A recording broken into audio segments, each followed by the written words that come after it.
தேர்வர்கள் அனைவருக்கும் வணக்கம். நம்மளுடைய அட்டவணைப்படி இன்றைய நாள் 115வது நாள் 28/5/2025. இந்த பகுதியில நாம பார்க்க போறது எழுத்துப்பிழை மற்றும் ஒற்றுப்பிழையை அறிதல்.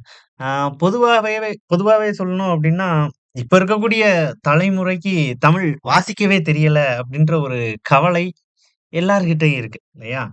ஆனா அது கடந்து தமிழ் நல்லா எழுத படிக்க தெரிஞ்சவங்களும் செய்யக்கூடிய பிழை பற்றி தான் இந்த பகுதியில நாம பார்க்க போறோம். பொதுவாவே தமிழ் எழுதுறோம் அப்டின்னா, அ நமக்கு வரக்கூடிய சந்தேகங்கள் 2 தான். எந்த பகுதியில நம்ம தவறு பண்ணுவோம்? இந்த மயங்கொலி பிழைகள் அப்டின்னு நம்ம படிச்சிருப்போம் இல்லையா?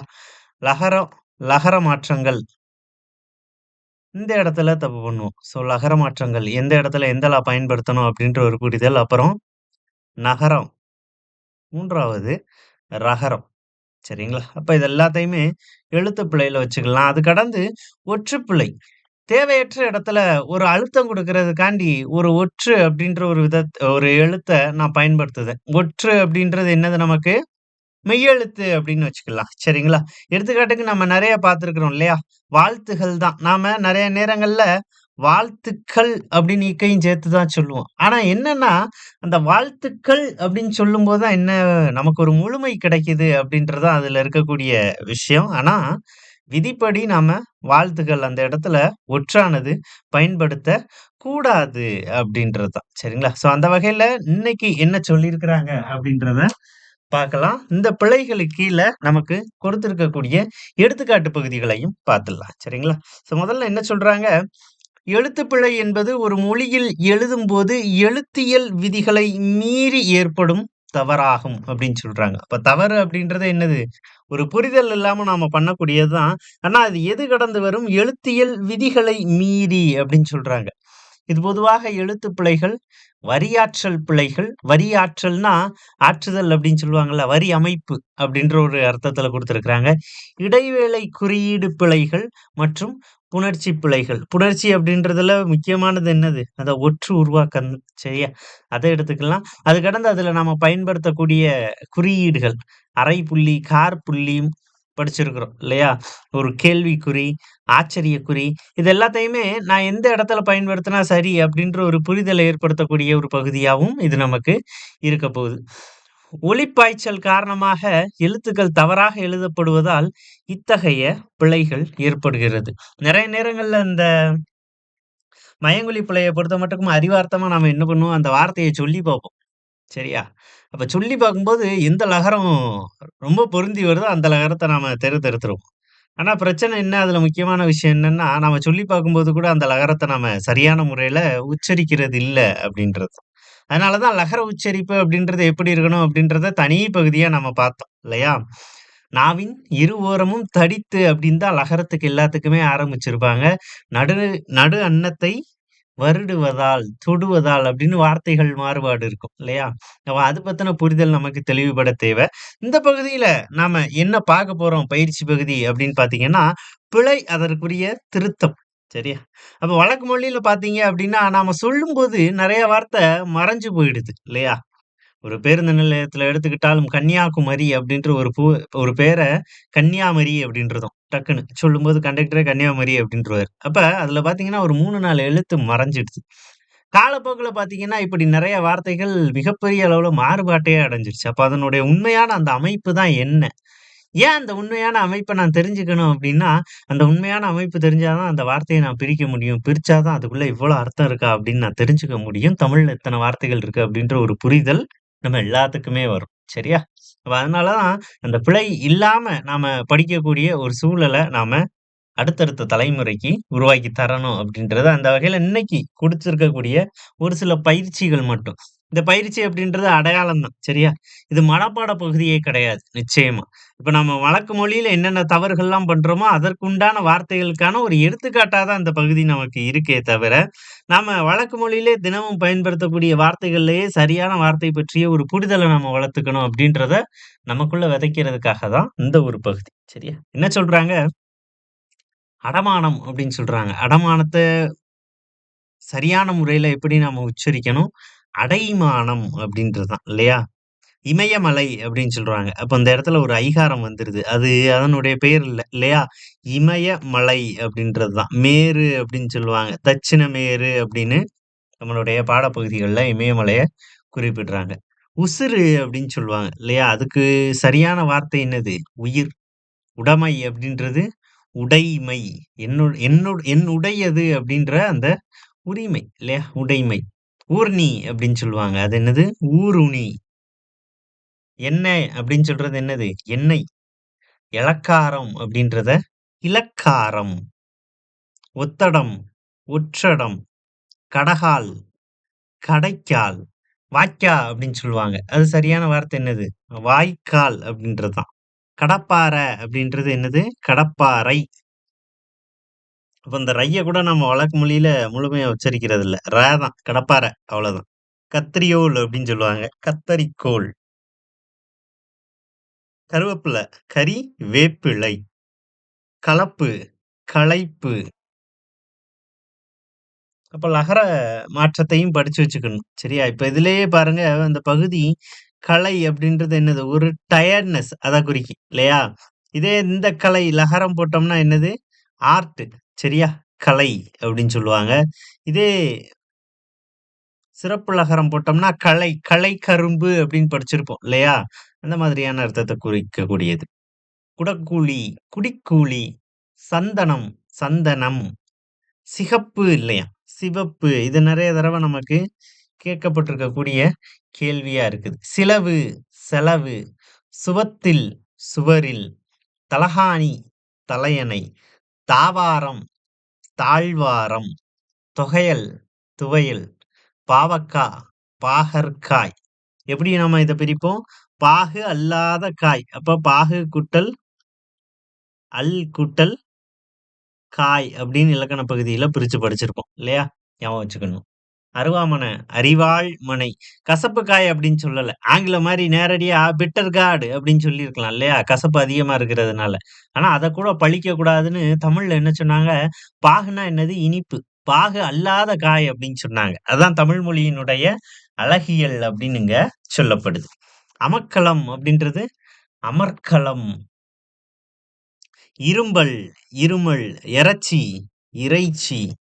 இவை அன்று அப்படின்றது எப்படி நமக்கு உச்சரிக்கப்படணும்? இவை அல்ல அப்படின்றதுதான். உரிச்சி, உரித்து. அப்ப அந்த வினைச்சொல்லாம் எந்த அளவுக்கு மாறுபாட்ட அடையுது அப்படின்றத கொஞ்சம் தெரிஞ்சு வச்சுக்கணும். 9, 9. கரம், கரம். புஞ்சை, புன்செய். நஞ்சைன்னு சொல்லுவாங்க. அது நன்செய். தவக்கலை அப்படின்றது தவளையை குறிக்கக்கூடியது. குரங்கு அப்படின்றது குரங்கு. பேரன், பெயரன், பெயர்த்தி அந்த மாதிரி சொல்லாடல் பயன்படுத்துவோம் இல்லையா? வேர்வை அப்படின்றது வியர்வை. 80, 80. ஒருவல், ஒருத்தி. கத்திரிக்காய், கத்தரிக்காய். கத்திரிக்கோல்ன்னு யூஸ் பண்ணியிருந்தோம். அது என்னது? கத்தரிக்கோல். ஸோ, அப்ப அந்த வார்த்தை மாற்றம் அப்படின்றது நமக்கு உச்சரிக்கும் பொழுது எந்த அளவுக்கு ஒரு மாற்றத்த பெறுது, அதற்கான சரியான அமைப்பு என்ன அப்படின்றத தான் நாம பார்த்துட்டு வர்றோம். கம்பிளி, கம்பளி, கிரணம், கிரகணம், கோர்வை, கோவை, கோவை, கோத்தல் அந்த மாதிரியான வார்த்தைகள்லாம் படிச்சிருப்போம். சமையல், சமையல், அப்பளம், அடைமழை, ஆத்திற்கு, ஆற்றிற்கு, ஆம்பிள்ளை, ஆண் பிள்ளை, இடது பக்கம், இடப்பக்கம். இத நம்ம இகரம் கூட போடுறதில்ல. இடது பக்கம்னு தான் போடுவோம் இல்லையா?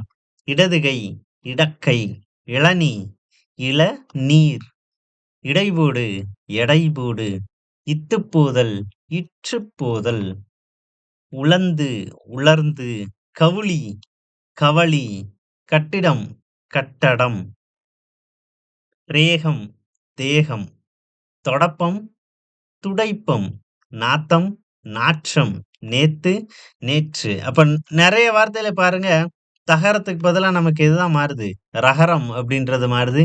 இகரத்துக்கு பதிலா எகரம் மாறுது. மெனக்கெட்டு, வினைக்கெட்டு, வெய்யல், வெயில், வெட்டிப் பேச்சு, வெற்றுப் பேச்சு, தமையன், தமையன், திருவிழா, திருவிழா, தொடங்கு, தொடங்கு, மாத்தினான், மாற்றினான், மாச்சி, மாச்சி, முழிச்சான், விழித்தான், மோர்ந்து, மோந்து, முகந்து அப்படின்னு நம்ம பயன்படுத்தலாம். 300, முந்நூறு, வெண்கலம், வெண்களம், தென் திராவிடம், தென் திராவிடம், கடுவா, கடுவன். கடுவன் என்னது? அந்த பண்பு குறிக்குது. சரியா? விண்ணப்பம், விண்ணப்பம், ஊனரசம், ஊனரசம். அப்ப இங்க 2 சொல்லி நகரத்துக்கு பதிலா 3 சொல்லி நகரம். இங்க 3 சொல்லி நகரத்துக்கு பதிலா 2 சொல்லி நகரம் பயன்படுத்தி இருக்கிறோம். இல்லையா? மணியாய், மணியாய், வண்ணங்கள், வண்ணங்கள், தாழிசை, தாழிசை. அப்ப லகர மாற்றத்த பார்த்து வச்சுக்கணும். வண்ணம் 3 சொல்லி நகரம் தான் வரும். சரியா? விண்ணம் அப்டின்னா என்ன படிச்சிருப்போம்? சேதம் அப்டின்னு படிச்சிருப்போம். இல்லையா? களிவெண்பா, களி வெண்பா, செங்கோல், செங்கோல், கால்விசம், கால் வீசம். கால் வீசம் அப்படின்றது என்னது? அளவு இல்லையா? இளிவரல், இளிவரல், புகழ்ச்சி, புகழ்ச்சி, உருபன், உருபன் அப்படின்றது. அப்ப சின்ன சின்ன மாற்றம் தான். சொல் அடிப்படையில பார்த்தோம்னா.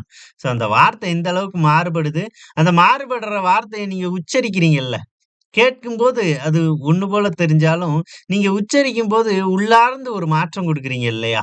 அத நமக்குள்ள விதைக்கிறதுக்கு தான், அந்த உச்சரிப்பு பயிற்சிய கொண்டு வர்றதுக்கு தான் இந்த பகுதி. குமிழித்தும்பு, குமிழி தூம்பு மடைகள்ல பயன்படுத்துவாங்க இல்லையா? ஸோ புனர்குலம், ஸோ புனர்குலம், புனர்குலம் ரகர மாற்றம் தான் இந்த இடத்துல. இளஞ்சி அப்படின்றது என்னது? இளஞ்சி. இளஞ்சி அப்படின்றது தற்காலத்துல ஒரு ஊரா பார்க்கப்பட்டாலும், அது என்னது? ஒரு நீர்நிலை. சரியா? உறைகிணறு, உறைகிணறு. கூவல் அப்படின்றது எப்படி மாறுது? கூவல். மூடுபனி அப்படின்றது மூடுபனி அப்படின்றது தான். சரியா? ஸோ அப்ப பனி அப்படின்றது இந்த வார்த்தை மாற்றத்தினால அர்த்தத்தையே நமக்கு மாத்தி குடுக்குது. கண்ணப்பன் கிளிகள், கண்ணப்பன் கிளிகள் ஒரு படைப்ப பத்தி பேசுது. பணிலம்னா என்ன படிச்சிருப்போம்? சங்கு அப்படின்னு படிச்சிருப்போம். இல்லையா? அப்ப இதுதான் சரி. உண்டி கொடுத்தோர், உண்டி கொடுத்தோர், உயிர் கொடுத்தோர் அப்படின்னு படிக்கிறோம். இல்லையா? கல்லும் மழையும், கல்லும் மழையும். மறைநீர் படிச்சிருப்போம். இல்லையா? ஸோ மறைமுகமாக ஏற்றுமதி செய்யப்படக்கூடிய நீர் அப்படின்னு டோனி ஆலன் அவர்களினுடைய கருத்தாக்கமா படிச்சிருப்போம். ஏறு தழுவுதல் அப்படின்றது என்னது? ஏறு தழுவுதல், ஏரி தழுவுதல் அப்படின்றது தான் அதற்கான அர்த்தம். முல்லை களி, கரிக்கையூர் அப்படின்றது நமக்கு எப்படி வரும்? கரிக்கையூர். சித்திரக்கல் பிடவு, சித்திரக்கல் பிடவு அப்படின்றது புடவு. சல்லிக்கட்டு அப்படின்றது எப்படிதான் பயன்படும்? ஜல்லிக்கட்டு அப்படின்றது தான். சா வராது இல்லையா? சல்லிக்கட்டு. மஞ்சி விரட்டு அப்படின்றது மஞ்சு விரட்டு. கரணத்தியலவர், கரணத்தியலவர் 3 சொல்லி நகரம். இவிழிமறவர், தாழ்பூந்துறை, கூலவாணிகம். கூலம்னா என்னது? கூலவாணிகர் சீத்தலை சாத்தனார் அப்படின்னு படிக்கிறோம் இல்லையா? விலாவுரை காதை, விலாவரை காதை. நாட்டுப்புறப்பாட்டு, நாட்டுப்புறப்பாட்டு. தமிழர் நாகரிகமும் பண்பாடும். அப்போ இந்த அப்படின்றது என்னது? நமக்கு குறிலா இடம் பெறணும். பொதுவான உலகப் பொதுமறை அப்படின்றது தான் இல்லையா? அகழ்வாய்வு அப்படின்னு குடுத்திருக்கிறாங்க. இல்ல அகழாய்வு, அகழ் ஆராய்ச்சி அப்படின்றது தான் சரி. நாமகள் இலம்பகம், தொல்காப்பியர், தொல்காப்பியர், முன்றாம், மூன்றாம். மின்னணு கருவிகள். இந்த வார்த்தை நெறைய இடங்கள்ல பார்த்திருக்கலாம். அப்போ இந்த மின்சாரம் அப்படின்றதுக்கெல்லாம் 2 சொல்லி நகரம் இல்லையா? அப்ப 3வது அணு அப்படின்றதுக்கு 3 சொல்லி நகரம். வார்த்தைகள கொஞ்சம் பிரிச்சு பார்த்துட்டா நம்ம கொஞ்சம் சுலபமா அடையாளப்படுத்திறலாம். மின்னணு கருவிகள். ஆதி மந்தையார், ஆதி மந்தியார். வெண்ணி குயத்தியார். அப்ப வாசிக்கும்போது நம்ம கொஞ்சம் நிறுத்தி நிதானமா முழுமையா எல்லா சொற்களையும் உச்சரிச்சு அந்த வார்த்தைய வாசிச்சிரணும். அல்லூர் நன்முல்லையார், காக்கை பாடினியார், நப்பசலையார், காரியாசான், மாக்காரியாசான் அப்படின்னு சொல்லுவாங்க இல்லையா? சிறுவழு துணை. அப்ப 3 சொல்லி நகரம் வரும். நடுவண் நூலகம், பிரதமை, பிரதிமை, திருப்பரங்குன்றம் ரகர மாற்றம் ஏற்படும். திருப்பரங்குன்றம். திருமயம் அப்படின்றது நமக்கு எப்படி வரும்? திருமயம் அப்படிங்கிறது. முருகியம், குறிஞ்சி பகுதிய படிக்கும்போது நாம அந்த வார்த்தைய படிச்சிருப்போம் இல்லையா? முருகியம். கணையாழி அப்படின்றது நமக்கு எப்படி வரும்? 3 சொல்லி நகரம் இடம்பெறும் இல்லையா? ஸோ கணையாழி. நாதஸ்வரம் அப்படின்றது நாகச்சுரம். குடைவரை கோயில், ஏமாங்கத நாடு இல்லையா? ஏமாந்தகம் கிடையாது. ஏமாங்கத நாடு. கேமசரியார். நம்ம வார்த்தைய எழுத்த மாத்தி போட்டு குடுத்திருக்கிறாங்க. கேசமரியார் அப்படின்ட்டு. மதுரையை பத்தி படிக்கும்போது நாலங்காடி, அள்ளங்காடி படிச்சிருப்போம் இல்லையா? அப்போ அள்ளங்காடி. பொறிமயிர் வாகனம், மாட்டுத்தாவணி, வாதம் இல்லையா? காராமணி குப்பம், மனித நேயம். கணியன் பூங்குன்றனாருக்கு நகரம் நமக்கு மாறுது இல்லையா? கணியன் பூங்குன்றனார். பண்பாட்டு கழகம். அப்ப நகர மாற்றம், லகர மாற்றம், ரகர மாற்றத்தை மையப்படுத்தி தான் நமக்கு இங்க நிறைய பயிற்சி பகுதிகளானது குடுத்திருந்தாங்க. எல்லாமே பார்த்தீங்க அப்படின்னா, புத்தகத்துல இருக்கக்கூடிய வார்த்தைகள் தான். சின்ன சின்ன பகுதிகள்ல நாம படிச்ச வார்த்தைகள் தான் ரொம்ப சுலபமா அத வாசிக்கும்போதே, இந்த இடத்துல இத படிச்சிருக்கோம் அப்படின்னு நம்மளால அடையாளப்படுத்த முடியுது இல்லையா? ஸோ அப்ப அந்த வகையில புத்தகத்துல இருக்கக்கூடிய வார்த்தைகள்ல ஒரு தெளிவுத்தன்மை தேவை. இது என்னன்னா, நம்ம எந்த அளவுக்கு வாசிக்கும் பொழுது தெளிவுபட வாசிச்சிருக்கிறோம் அப்படின்ற ஒரு புரிதலை ஏற்படுத்துறதுக்கு தான் அந்த பகுதி. அப்ப வாசிக்கும்போது நாம ரொம்ப படன்னு ஓடாம, கடமைக்கு அப்படின்ட்டு ஓடாம, வார்த்தைய முழுமையா உச்சரிச்சு, முழுமையான வார்த்தைய உச்சரிச்சிருக்கிறோமா அப்படின்றத நமக்கு உணர்த்துறதுக்கான ஒரு பகுதியா இது நமக்கு இருக்கு. அந்த வகையில புத்தகத்த வாசிக்கும்போது ஒரு நிதானம் தேவை. தடவ வாசிக்கும்போது. அப்பம்போது எல்லா உச்சரிப்பும் நமக்கு ரொம்ப சுலபமா வந்துரும். அது கடந்து இந்த மாதிரி பிழை இருக்கக்கூடிய வார்த்தைகள பார்க்கும்போது, நாம படிச்சத ரீகால் பண்ணி ரொம்ப சுலபமா இல்லையே! இதுல ஏதோ ஒரு மிஸ்மேட்ச் இருக்கே! ஏதோ ஒரு தவறு இருக்கே! அப்படின்னு அடையாளப்படுத்தக்கூடிய அந்த ஆற்றலானது நமக்கு ரொம்ப சுலபமா வந்துரும் அப்படின்றது தான். ஸோ அந்த வகையில எழுத்துப்பிழை அப்படின்ற ஒரு பகுதி நமக்கு வாசித்தல் திறன வளர்க்கறதுக்காகவும், ஒரு வார்த்தை எந்த அளவுக்கு எந்த மாதிரியான அமைப்ப பெற்றிருக்கும் அப்படின்ற புரிதலை ஏற்படுத்துறதுக்காகவும் நமக்கு கொடுக்கப்பட்டிருக்கு. அடுத்த காணொளியில இன்னொரு நல்ல தலைப்புல சந்திக்கலாம். நன்றி.